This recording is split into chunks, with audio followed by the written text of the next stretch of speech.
Perfect. Well, good morning, everyone. We have a couple of people in the room. We've got a lot of people online. So I'll do my best to monitor the chat and also work with you here in person. Just as a little bit of a starter, I want to introduce myself. Oh, it's not right there. Oh my goodness. Technology. There we go. All right, so here's an overview of what we're going to talk about today. The first portion will be just a background about what exactly trauma is and how it impacts the body. Some of you might already know this. For some of you, it will be a refresher. But hopefully with this information, we'll all be on the same page and it will be helpful for the other two portions. And so the second part will be talking about communication techniques. And if you are struggling with a trauma response, or if you're struggling with ongoing complex trauma, ways to communicate that with a potential employer, and then ways to communicate with an employer. So potential and then current. And we will also go through, the last portion will be a couple of different techniques that you can use if you do find that you're struggling and you're feeling overwhelmed with stress or are feeling a little angry. And that's that. And so just as a background about who I am, so I work with the COSY Come Back Connect Complete program here at ACC, which is for adult learners, people who have some college and then took a break and are now returning to complete their first certificate or degree. And I have a master's degree in conflict resolution and reconciliation that I received from Trinity College Dublin, and have a background working with post-conflict environments, people who have experienced violent conflict, whether it's organized violence or interpersonal violence, and also have a background working in nonprofits, specifically with forcibly displaced women, people who would have refugee status or asylum status, and then also internally displaced persons. And so just to start off with this background about what stress is. So we all know, we all have stress, we all experience stress, and stress is not always a bad thing, right? So it can sometimes motivate us if we have a really dirty room and we have a friend coming over that we forgot they were coming over, and we have 10 minutes to put together a room that should have taken 2 hours to clean. Like, not the best situation, but it gets us motivated and it gets us doing things. And then sometimes deadlines can be really positive stress situations because it motivates us to get things done. Negative stress would be a stressor that impacts your nervous system in a not positive manner, meaning that the nervous system is there to protect us in situations where we are in danger, and the negative stressor is not necessarily something that we are in danger, but our body perceives it that way. And then toxic stress is something where, as an extension of negative stress, it is something that instead of having the parasympathetic nervous system, which is in charge of, I get this wrong about 50% of the time. I know it, I know the research, but I get it wrong about 50% of the time. Parasympathetic, I believe, is with when you are in a state of calm, it regulates your ability to have empathy, it's strong emotions with communication, versus the sympathetic nervous system, which is in charge of keeping you safe. And so that is related to your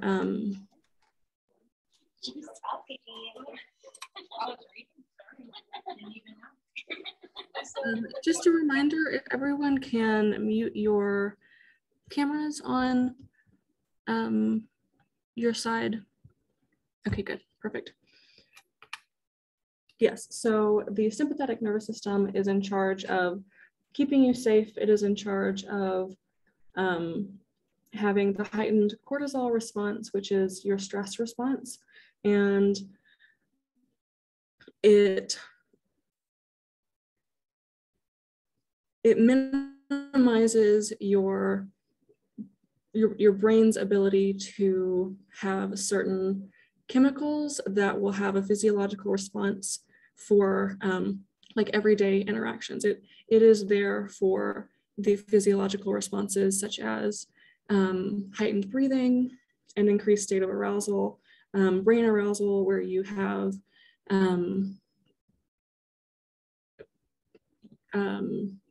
increased perception of your surroundings. You notice a lot more about what's in your environment and what is safe and what is not safe.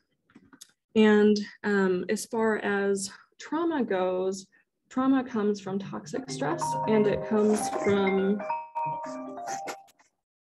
presentation 101. Should mute my phone.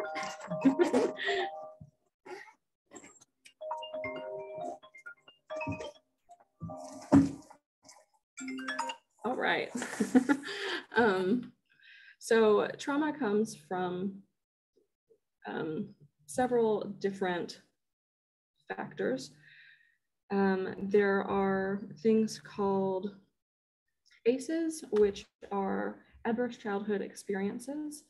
I won't go into those in too much depth, but that is something that as you are growing and developing and your brain is developing, when you have more than one adverse childhood experience and traumatic stressors, it impacts the way that your brain perceives information and develops.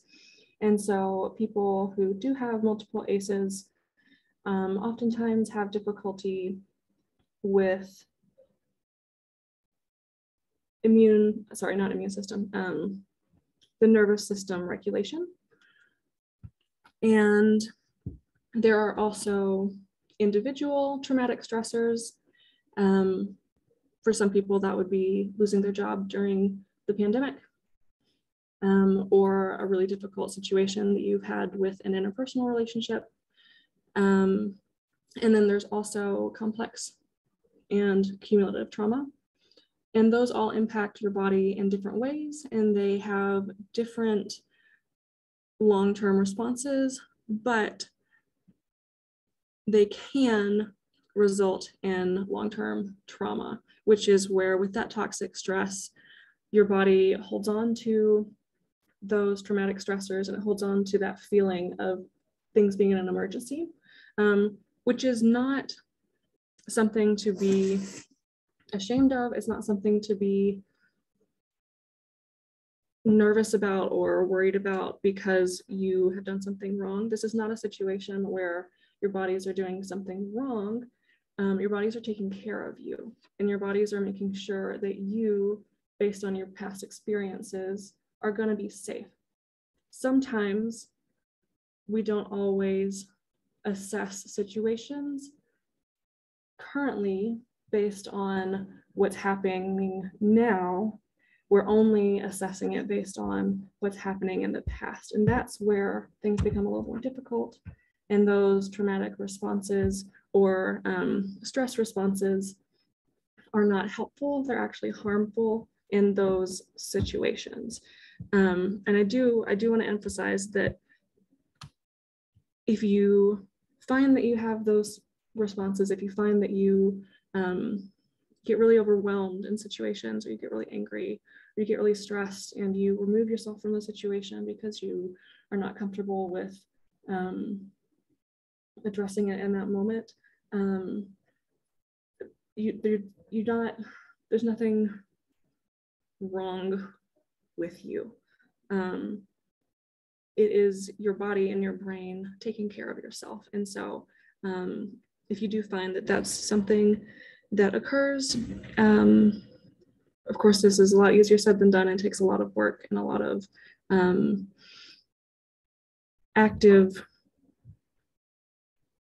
work to address, but you should be proud of yourself for continuing and working because it's not easy. And so, as far as communication techniques go,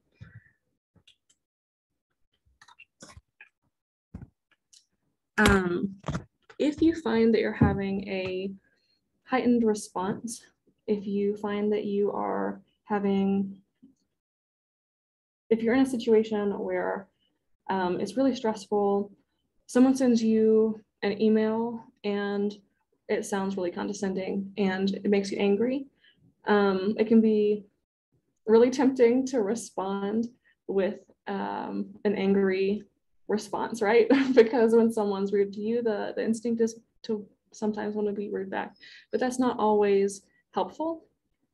And I would say is rarely helpful.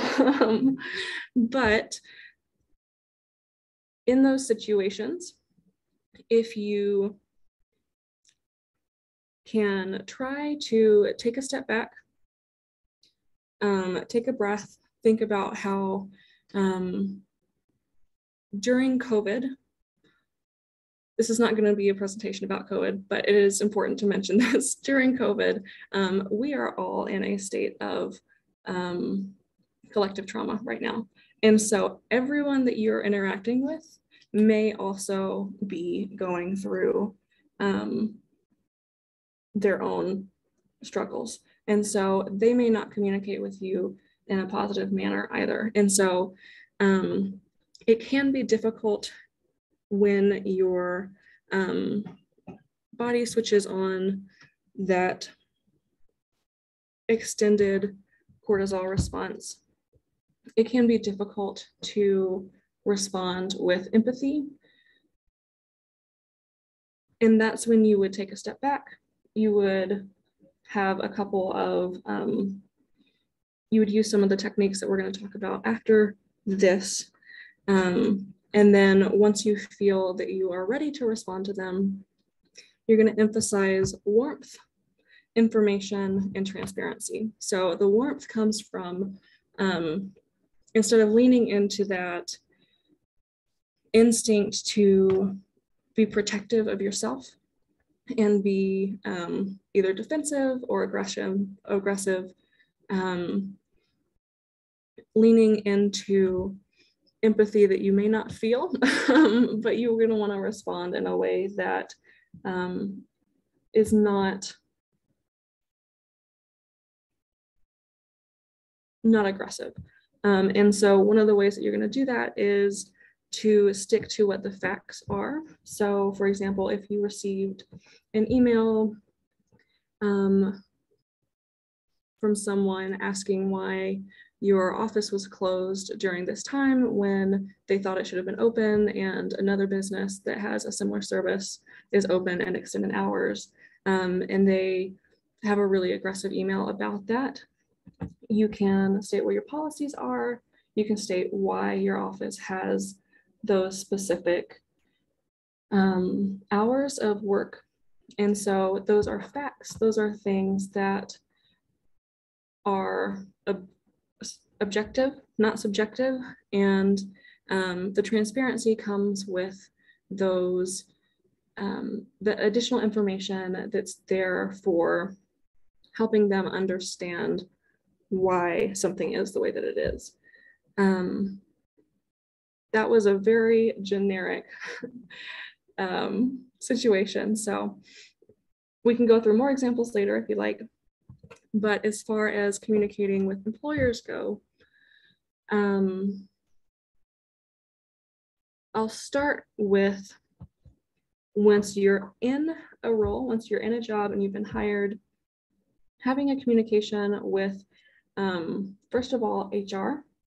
And this is something that a lot of people aren't comfortable with, but I would strongly recommend it. If you know that you've experienced traumatic stressors in the past, and you've had either mental health issues or you have a physical health issue, there is an option to get accommodations put in place. And so sometimes that comes with technology that the workplace can put in for managing timelines, for managing schedules, for managing projects, to help you stay on top of things when your brain has difficulty remembering long-term information. Also, there are managerial strategies that people can put in place if they haven't had training in trauma-informed care. Managers can learn about this as part of their professional development, and then they can work with HR to make sure that they are working with you in a way that benefits everybody. And so that's not, it's depending on what your role is, can be difficult, especially if you don't have a diagnosis. If that's the case and you want to talk about this some more, and you're comfortable talking with me, you're always welcome to come to my office and talk about it. We do have disability access services on campus that you can talk about for accommodations at ACC, and then talking more about what those workplace accommodations might look like after you transition away from ACC. And then I'm sure Jamie would also be more than happy to talk you through what some of the options are for now, and then what some of the options are for once you transition into the workplace. And I do really want to emphasize that I know a lot of people have hesitancy going to HR for these kind of things, but if you know that you struggle, these are protected, like federally protected rights that you have, but they aren't retroactive. So you'll have to work with someone to get them put in place before something goes wrong. And that can be difficult, right? Because we don't know if something's going to go wrong. But in addition to that, so when you're working with managers, telling them that if, for example, you know that you have a tendency to misinterpret situations. So if you hear someone tell you that there's a deadline coming up, sometimes that feels like an attack. Sometimes that feels like, oh, do they think that I'm not going to have this finished? Do they think that I'm doing something wrong? And that can lead to either obsessive thoughts, or it can lead to an additional emotional response that can be really difficult to move forward from.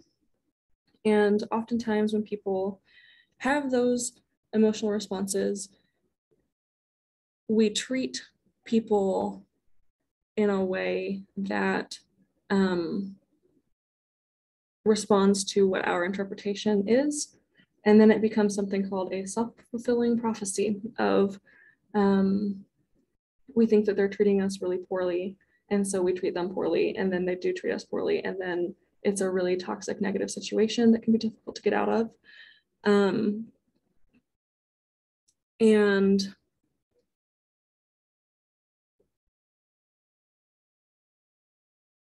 to avoid that,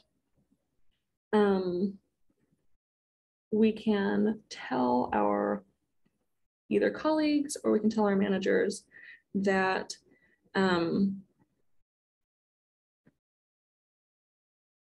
we need positive feedback regularly. That is something that a lot of people find really helpful, is making sure within those managerial techniques that they do include regular positive feedback, and that if you have questions, or if you're not sure about something, or if something sounds rude, but then after reflection, we are not sure, if we let them know that sometimes we need time to pause before we respond, a lot of people are receptive to that. And sometimes just doing that, taking a pause and a break before we respond, can help us regulate our emotions and regulate our nervous system. And so similarly, when we go to interviews, so one of the hallmarks of trauma is oversharing. And when we overshare in situations that we did not want to and that we weren't prepared to, that often comes with feelings of shame, and it comes with feelings of guilt. And we want to avoid that. And knowing that from the start, that we do have a tendency to overshare in situations where it may not be appropriate to share. When you're preparing for interviews, if someone asks you about COVID, it can be really helpful to prepare those responses ahead of time. And so if you, again, during the heightened emotional responses, that warmth, information, and transparency, when you're preparing for answering those questions, stick to the facts, stick to this happened here, and then you move forward to something positive, which is that you entered ACC, you are actively working on, or you actively did work toward furthering your career and increasing your skill sets during a time where that was necessary. That can be helpful. So sticking to just the facts and then transitioning the facts into something positive that's happened, that can be really helpful for you, and also can make a good impression on your interviewer, yes, not interviewee, you'll be the interviewee. But one of the things that can also be helpful with this, so we do have career and transfer services on campus that can work with you for interview prep, and they can give you tips and techniques for specifically for interviews, and they can also give you feedback on what you say or how you present yourself during not informational interviews, mock interviews. If you're not comfortable doing that, you can also record yourself with, you can print out a couple of questions that you think interviewers might ask, or you can print out a couple questions that you're not quite sure how you're going to explain what it is that you've gone through or your break in career. And then you click record, you say what you think your answer would be, you stop recording, and then you watch it.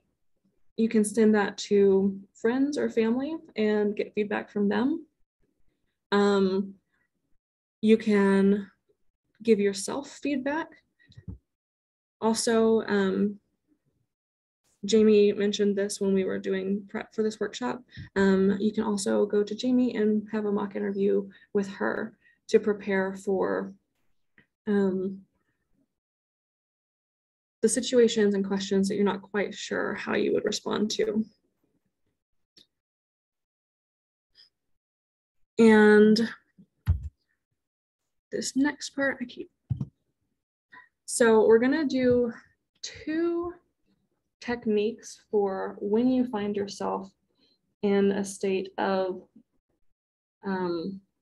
heightened brain arousal and stress, if you feel panicked or if you feel really overwhelmed or angry.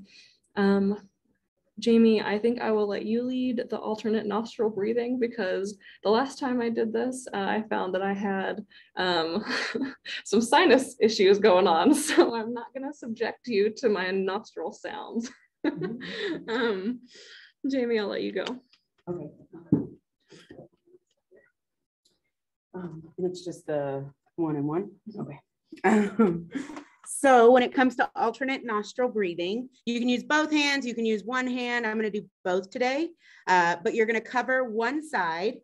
You're going to breathe in 3 times, wait 1, and then you're going to uncover that side and block the opposite side and breathe out the 3 times.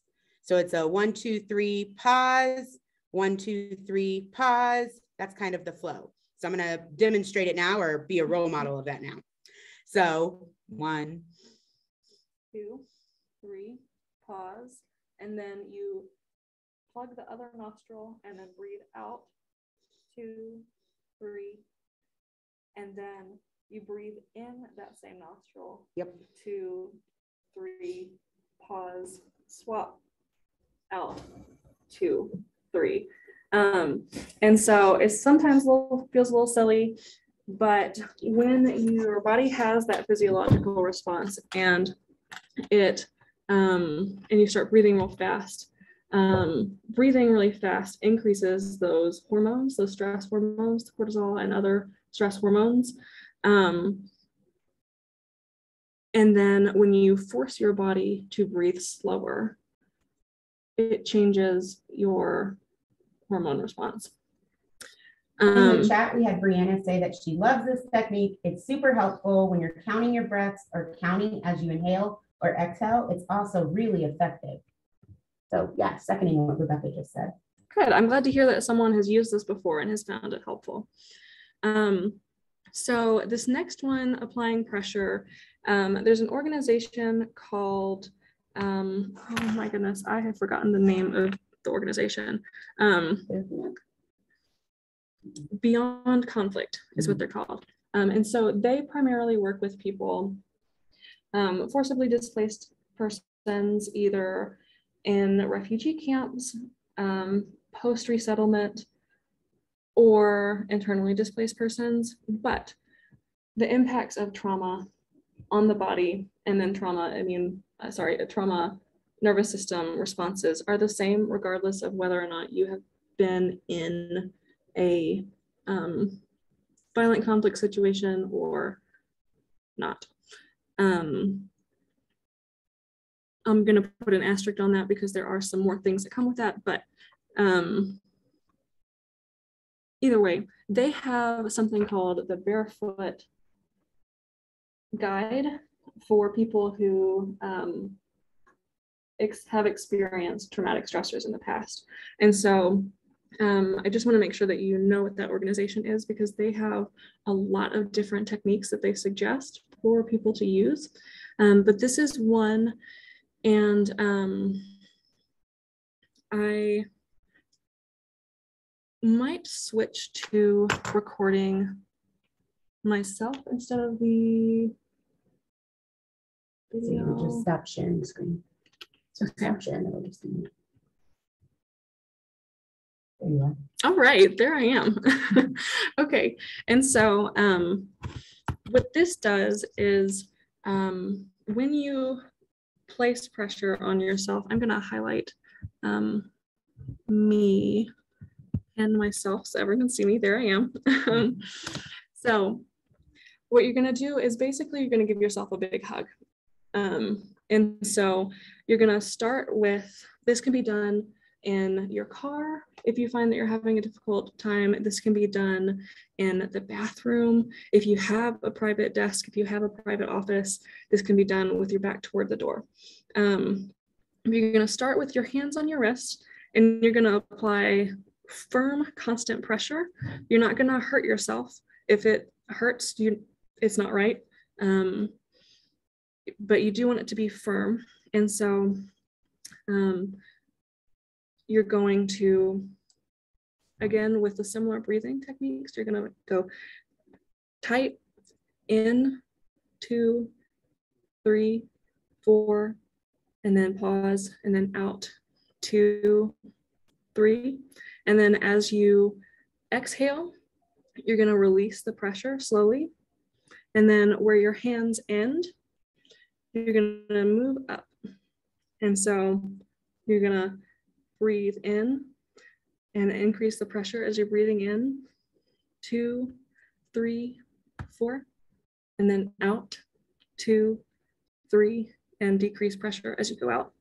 And you're going to keep moving up. 2, 3, 4. I'm just going to speed this part along a little bit so you don't have to sit here forever. But you're going to out, 2, 3, and then up, 2, 3, 4, out, 2, 3, 4. And when you get here, it's basically like a big hug. And so you're going to do this. And again, increase pressure, 2, 3, 4, decrease pressure, exhale, 2, 3, 4. And you're going to do the same thing going down, 2, 3, 4, 2, 3. And then you're going to go all the way down with that same pattern until you reach your wrists again. And the length of time that it takes you to go up and then back down is the length of time that can result in a lower